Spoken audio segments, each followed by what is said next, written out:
There is a specific time of night, usually somewhere between 1 and 3 in the morning, where the world finally feels like it belongs to you. You know you should be asleep. You know your eyes are heavy. You know that tomorrow is coming. And it will be brutal if you don't close your eyes right now. But you don't. You stay there. Maybe you're scrolling. Maybe you're watching a show you've seen a dozen times. Maybe you're just staring at the ceiling, listening to the hum of the refrigerator or the silence of the street outside. And even though your body is exhausted, your mind refuses to let go. Because for the first time in 16 hours, nobody needs you. Nobody is asking for your attention. Nobody is waiting for an email. Nobody is expecting you to perform, to smile, to fix, to listen, to be productive. The day is full of demands. The day is loud. The day belongs to your boss, your partner, your children, your friends, your obligations. But the night belongs to you. This is the psychology of people who stay up late. And if this is you, if you are the person who consistently trades sleep for freedom, you know that this isn't about insomnia. This isn't about not being able to sleep. This is about not wanting to. It is a quiet, desperate rebellion against a life that feels like it is being lived for everyone else. There is a term for this in psychology. It is called Revenge Bedtime Procrastination. The word revenge sounds aggressive, doesn't it? But in this context, it isn't about hurting anyone. It is about reclaiming something that was stolen from you during the day. Your agency, your time, your sense of self. When you spend your entire day suppressing your own needs to meet the needs of others, you build up a deficit. Not a sleep deficit, but a freedom deficit. You spend hours wearing a mask. The professional mask, the polite mask, the responsible mask. You calculate every word. You manage every reaction. You navigate the complex emotional landscapes of the people around you. And by the time you get home, by the time the chores are done and the notifications stop pinging, you feel a strange paradox. You are physically drained, but your soul is wide awake.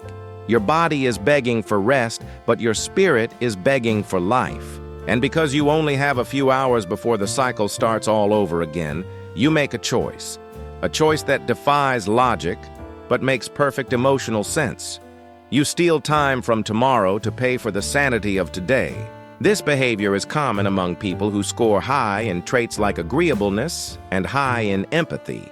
People who are naturally givers, people who have a hard time setting boundaries during the daylight hours. If you cannot say no to the world when the sun is up, you say no to sleep when the sun goes down. Staying awake becomes your boundary. It becomes the only line of defense you have against a life that threatens to consume you completely. Think about the quality of the silence at 2 a.m. It is different from the silence of the early morning. Morning silence is full of anticipation.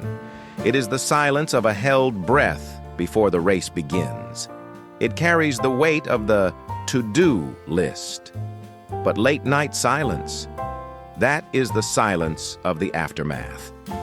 The race is over. The expectations have ceased. The world has essentially turned its back on you, and for the first time, that feels like a gift. In that space, you don't have to be a parent. You don't have to be an employee. You don't have to be a partner. You can just be a consciousness floating in the dark. You can return to the factory settings of who you are, and that feeling is addictive. It is so addictive that you are willing to pay for it with your health. You are willing to walk through the next day with red eyes and a fog in your brain, drinking coffee just to function, solely because that heavy, quiet, blue-lit hour in the middle of the night gave you something that 8 hours of sleep never could.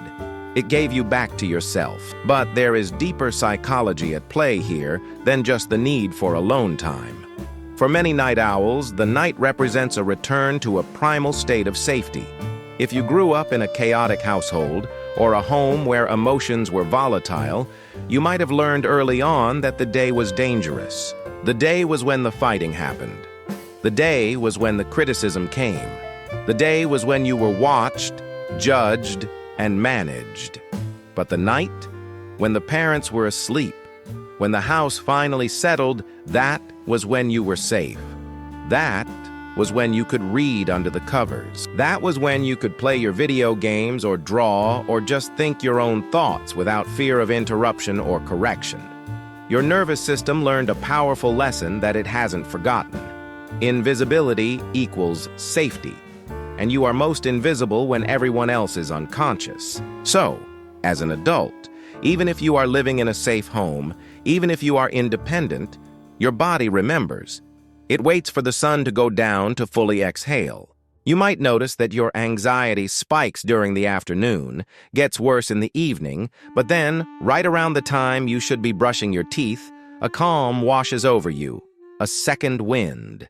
It's not just energy, it's relief. Your brain signals, they are gone, we are alone, we are safe. This creates a biological rhythm that is hard to break. You aren't just fighting a habit, you are fighting a survival mechanism. You are fighting the deeply ingrained belief that the only time you can truly exist without threat is when the rest of the world has shut down. And then, there is the fear of tomorrow. This is the subtle, darker undercurrent of staying up late. Sleep is a time machine. You close your eyes, and in a blink, it is morning. And morning means the noise starts again. Morning means the pressure returns. Morning means you have to put the armor back on and go out into the battlefield. By staying awake, you are subconsciously trying to delay the arrival of the future. You are stretching the gap between now and then. It is a form of resistance. If I don't go to sleep, tomorrow can't start. If I stay in this moment, watching this episode, scrolling this feed, I am suspending time. I am holding off the inevitable. This is why it often feels so impossible to put the phone down. It's not that the content is interesting. Let's be honest. Most of the time, you aren't even really watching it. You are numbing. You are engaging in what psychologists call passive leisure. Active leisure, like painting or hiking or cooking, requires effort. And your tank is empty. You don't have the energy for effort, but you have the desperate need for engagement. So you scroll, you watch, you click. It provides just enough stimulation to keep your mind off your anxieties, but not enough to demand anything from you. It is a trance state, and breaking that trance feels physically painful, because to put the phone down is to admit that the freedom is over. To turn off the light is to surrender to the demands of tomorrow. And part of you, the part that feels overworked and underappreciated, simply refuses to surrender. There is also a fascinating link between people who stay up late and high intelligence, specifically a kind of introspective, creative intelligence. Historically, the night has always been the domain of the thinkers, the poets, the philosophers, the artists. There is less sensory input at night. The visual noise of the day, the bright colors, the movement of traffic, the clutter of life, fades away into shadows. The auditory noise, the conversations, the alarms, the footsteps, disappears. With less input from the outside world, the inside world becomes louder. For some, this is terrifying. But for the deep thinker, for the person who processes life internally, this is necessary oxygen. You need the void. You need the empty space to process everything you absorbed during the day. Sensitive people act like sponges. You soak up the emotions, the energies, and the stress of everyone you interact with. By 6 p.m., you are saturated. You are heavy with things that aren't yours. The night is when you wring the sponge out. It is when you sort through the data. Why did he say that? What did that look mean? Did I do the right thing? Who am I really? These questions are impossible to answer when you are in the middle of a meeting or trying to get dinner on the table. They require the dark. So you stay up, not just to escape, but to process. To reconnect with the internal narrative that gets drowned out by the external noise. In this way, staying up late is a form of self-therapy. It is a nightly debriefing session with your own soul. But, like all coping mechanisms that aren't fully healthy, it comes with a cost. And the cost is guilt. You wake up tired, you hit snooze, you rush through the morning feeling groggy and irritable, and you promise yourself, "Tonight I will go to bed early. Tonight I will get 8 hours. Tonight I will change." You mean it. You genuinely want to be the person who wakes up fresh, who does yoga at sunrise, who drinks green juice and attacks the day with vigor. You look at those people, the morning people, with a mix of envy and suspicion. They seem so functional, so adapted, so obedient. And you try. You really try. But then, 10 p.m. comes around, and the house gets quiet, and the phone is in your hand, and that old familiar feeling washes over you. That sense of finally, and the promise dissolves, because the need for rest is overpowered by the need for self. We need to look closely at this guilt. Why do we feel so guilty for being night people? Because society is designed for the morning larks. Schools start early. Work starts early. The world rewards the early riser. The early bird gets the worm. Early to bed, early to rise. We have moralized the clock. We have decided, culturally, that waking up early is virtuous and staying up late is lazy. It is disciplined to rise at 5 a.m. It is chaotic to sleep until 10 a.m. But this is a construct. Evolutionarily, tribes needed both.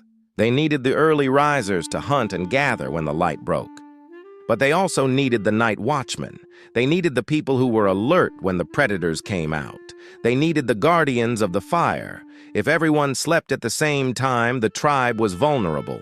You are not lazy for being wide awake at midnight. You are evolutionarily the night watchman. You are wired to protect the tribe while it sleeps. Your biology is not broken. It is just out of sync with the artificial schedule of modern capitalism. But there is something else happening here, something even more intimate. The night doesn't just change the world around you, it changes the person inside you. Have you ever noticed that you are a different version of yourself at 2 a.m. than you are at 2 p.m.? During the day, you are guarded, you are practical, you are logical. But at night, the barriers dissolve. This is why the deepest conversations always happen in the dark. This is why you send that text message at midnight that you would never dare to send at noon. This is why you cry over a song, or a memory, or a fear that seemed manageable in the daylight, but feels overwhelming in the silence. The sun acts like a filter. It brightens everything, but it also flattens everything. It forces us to focus on the surface, on the tasks, on the visible world. When the sun goes down, the filter is removed. You are left with your rawest emotions. For the person who stays up late, this is a double-edged sword. You crave this emotional depth, but you also fear it. You stay awake to feel something real, but you keep the television on so you don't feel too much. It is a delicate balance. You are trying to be alone with yourself, but not too alone. You want the freedom of the night, but not the darkness of the void. So you create a cocoon of low-grade distraction, a podcast playing in the background, a video game that requires just enough focus to keep the intrusive thoughts away. You are soothing the inner child who is finally allowed to come out and play, but who is also afraid of the dark. And then, there is the phenomenon of the midnight burst. You know this feeling. You have been exhausted all day. You dragged yourself through work. You could barely keep your eyes open during dinner. But then, at 1 a.m., suddenly, you want to reorganize the kitchen. You want to write a novel. You want to learn a new language. You fall down a rabbit hole of research on a topic you never cared about before. Why does this happen? It happens because, for the first time in the day, the stakes are low. If you try to work at 2 p.m., there is pressure to succeed. There is a deadline. There is a consequence. But if you try to write a poem at 2 a.m., nobody cares. Nobody is watching. If it's bad, it doesn't matter. If you quit halfway through, there is no penalty. The night strips away the expectation of productivity, and ironically, that is exactly what makes you productive. You are not working, you are playing. You are creating for the sake of creating, not for the sake of producing. It is a tragedy that we have structured our lives so that the only time we feel free enough to be curious is when we are supposed to be unconscious. We have pushed our souls into the margins of the day, but eventually, the biology wins. Or rather, the clock wins. You see the time. 3:14 a.m. A wave of panic hits you. You do the math. If I fall asleep right now, I can get 4 hours and 20 minutes. You bargain with yourself. I will skip breakfast, I will shower quickly, I can make it work. But deep down, you know you have already stolen too much from tomorrow. You have borrowed happiness from the future, and now the debt collector is coming. You finally put the phone down. You turn off the light, and there it is. The thing you were running from all along. The stillness. The silence that is no longer filled with distraction. In those few minutes before sleep takes you, the anxiety often rushes back in. The to-do list for tomorrow looms over you like a shadow. The regrets of the past day replay in your mind. This is why the transition to sleep is so hard. It is a surrender. To sleep is to lose control. To sleep is to fast forward through the only time that felt like yours. So you lie there, tired but wired, dreading the alarm that you know is coming too soon. And you wonder why you do this to yourself. You wonder why you can't just be normal. Why you can't just go to bed at a reasonable hour and wake up refreshed like the people in the commercials. But the truth is, you aren't doing this because you lack discipline. You aren't doing this because you are broken. You are doing this because you are starving. You are starving for autonomy. You are starving for a moment where you are not a function, not a role, not a resource for someone else. You are just you. And until the day offers you enough freedom, you will keep stealing it from the night. You will keep walking through your days tired, yes, but you will also walk through them knowing that you have a secret world. A world that opens up when the rest of the city shuts down. A world where you are the king or the queen of a silent kingdom. The alarm will ring in a few hours. The noise will start again. The mask will go back on. You will smile and nod and work and perform. But you will get through it. Because you know that no matter how loud the day gets, the night is waiting for you. And the night always forgives you.